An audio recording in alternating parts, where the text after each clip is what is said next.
Good morning student, 12th class student. हमारा chapter number first cold war era, उसका second part आज हम कर रहे हैं। आज मैं आपको बताऊंगी कि क्यूबा का मिसाइल संकट क्या था।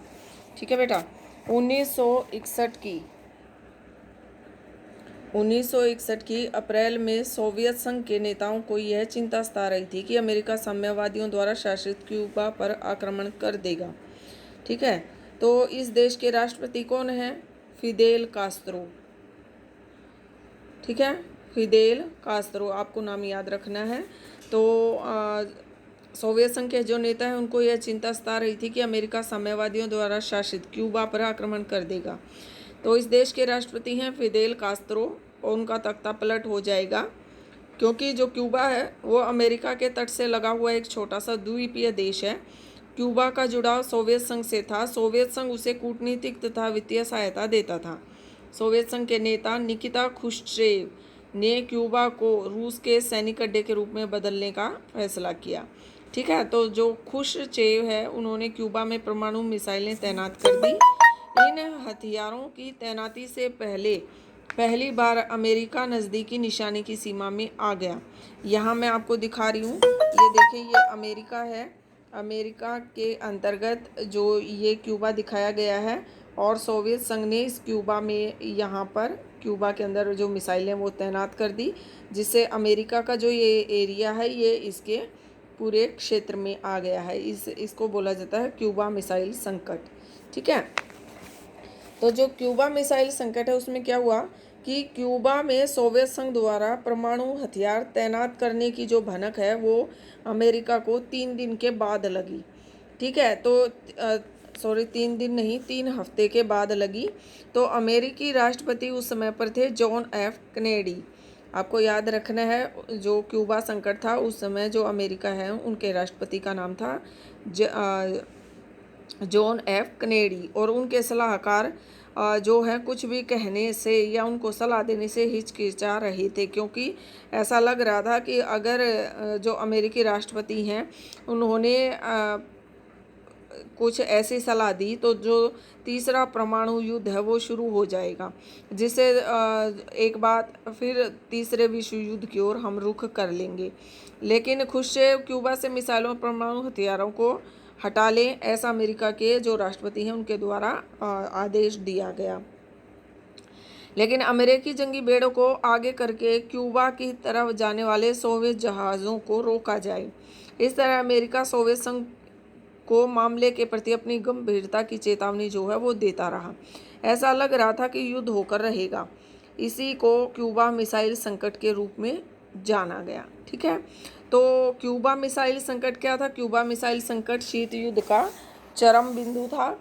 शीत युद्ध सोवियत संघ और अमेरिका था इसके साथी देशों के बीच प्रतिद्वंद्विता, तनाव, संघर्ष की एक श्रृंखला के रूप में जारी रहा। सौभाग्य ये रहा कि इन तनावों के होते हुए भी जो तीसरा विश्व युद्ध है वो शुरू नहीं हुआ, और ये यहाँ पर जो 2 महाशक्तियाँ और उनके साथी देश हैं वो युद्धों में संलग्न रहे व क्षेत्र विशेष के अपने साथी देश के मददगार बने। तो इससे जो पूरी दुनिया है वो तीसरे विश्व युद्ध से बच गई। ठीक है। तो शीत युद्ध क्या है? यहाँ पर मैं आपका जो पैराग्राफ है वो है शीत युद्ध क्या है। देखें, जो दूसरा विश्व युद्ध हुआ था, दूसरे विश्व युद्ध की समाप्ति से ही जो शीत युद्ध है उसकी शुरुआत हो गई थी। अगस्त 1945 में अमेरिका ने जापान के 2 शहरों हिरोशिमा और नागासाकी पर परमाणु बम गिराए। अब हिरोशिमा और जो नागासाकी है उसके ऊपर परमाणु जो बम गिराए गए वो उनकी डेट क्या थी? तो उनकी डेट मैं आपको बता रही हूँ कि जो हिरोशिमा है उसके ऊपर जो अणुबम गिराया गया वो 6 अगस्त 1945 में गिराया गया, और जो नागासाकी है, नागासाकी के ऊपर जो परमाणु बम है वो 9 अगस्त 1945 को गिराया गया। ठीक है। और इस जो ये परमाणु बम गिराए गए, इनके पीछे जो है इसको लिटिल बॉय और फैट बॉय के नाम से जो है जाना गया। इसके अंदर क्या थे? जो ये बम थे ये फैट बॉय 15 से 21 टन के बीच के जो क्षमता वाले बम थे उनको इसके अंदर शामिल किया गया।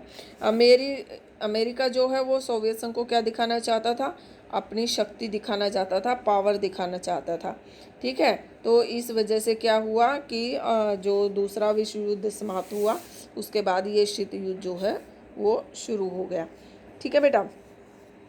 तो कुछ आलोचकों का कहना है कि जो शीत युद्ध हुआ उसके अंदर जो हिरोशिमा और नागासाकी के ऊपर जो परमाणु बम गिराए गए उनकी आवश्यकता नहीं थी। ये देखें, कुछ तस्वीरों के थ्रू मैं आपको दिखा रही हूँ कि जो हिरोशिमा और नागासाकी के ऊपर जो अणुबम गिराए गए उनसे कितना भीषण वहाँ पर जो है स्थिति हुई और कैसा उनको सामना करना पड़ा। ये कुछ तस्वीरें हैं मेरे पास, इन तस्वीरों के माध्यम से मैं आपको दिखा रही हूँ।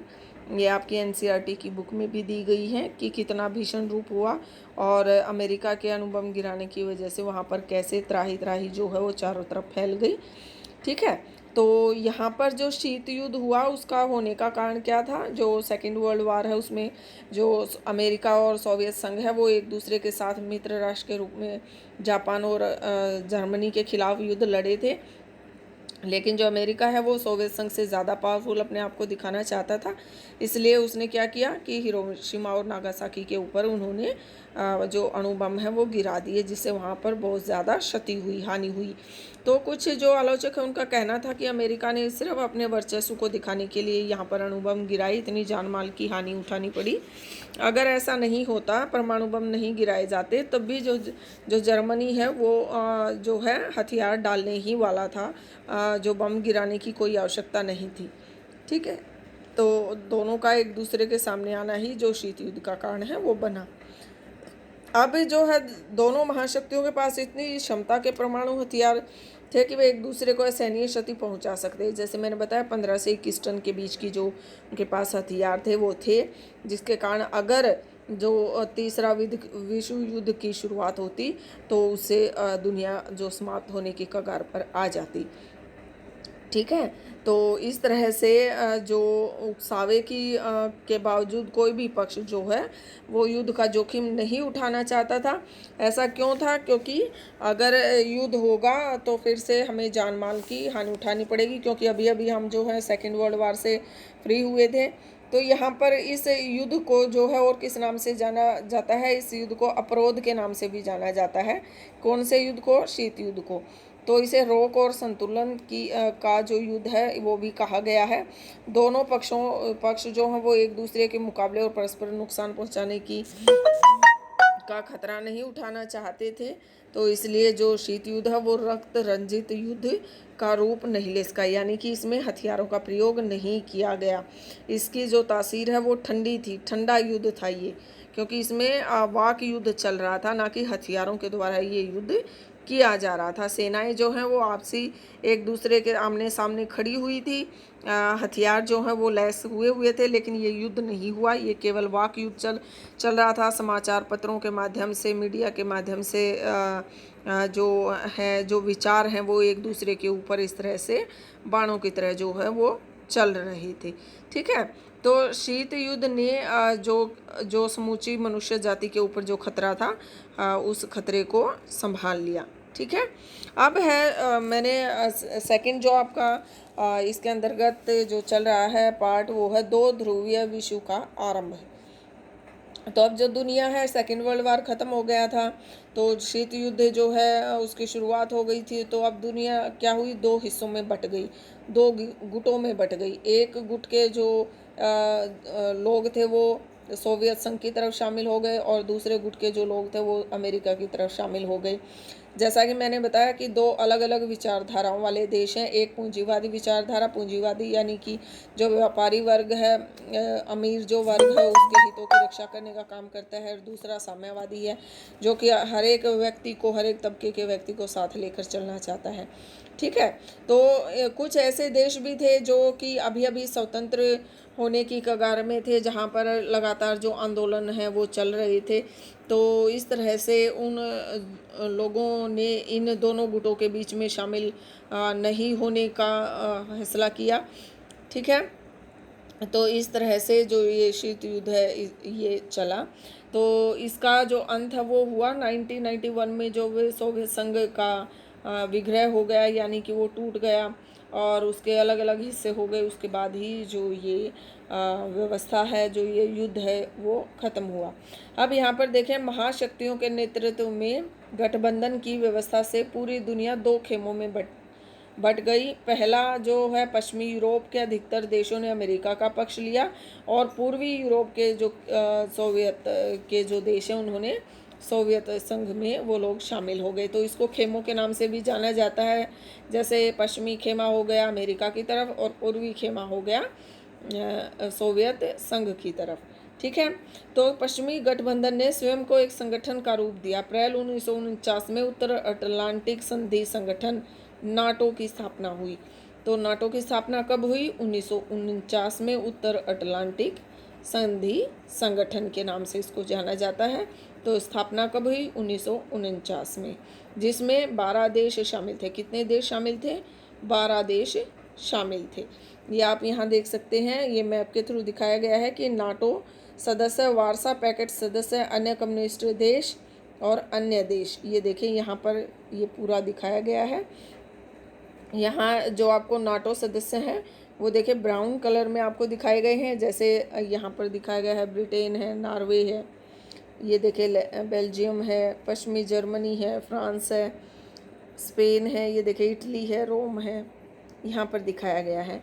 सेकंड है रेड, उसमें दिखाया गया है कि जो वार्सा पैक्ट सदस्य हैं, ये वार्सा पैक्ट सदस्य हैं। देखिए सोवियत संघ है, पोलैंड है, पूर्वी जर्मनी है, ये देखिए चेकोस्लोवाकिया है, रोमानिया है, हंगरी है, बुल्गारिया है। ये जो है रेड कलर में जो आपको दिखाई दे रहे हैं वार्सा जो पैक्ट है उसके सदस्य हैं। फिर है अन्य कम्युनिस्ट देश। अन्य कम्युनिस्ट देश जो ग्रीन कलर में दिखाए गए हैं, ये देखें ग्रीन कलर आपको दिखाई दे रहा है, ये देखिए ग्रीन कलर में सिर्फ यहीं दिखाई दे रहा है, मीन्स यूगोस्लाविया। ठीक है, फिर आपको देखें जो अन्य देश हैं वो दिखाए गए हैं, जैसे आयरलैंड दिखाया गया है आपको, स्वीडन दिखाया गया है, फिनलैंड दिखाया गया है, ऑस्ट्रिया दिखाया गया है, स्विट्ज़रलैंड दिखाया गया है। यहाँ देख सकते हैं आप, ये अन्य देश हैं जो शामिल हुए।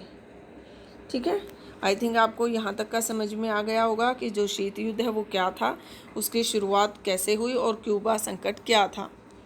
ओके बेटा, कल फिर मिलते हैं। नेक्स्ट जो हमारी वीडियो होगी उसके अंतर्गत मैं आपको कल नेक्स्ट कराऊंगी।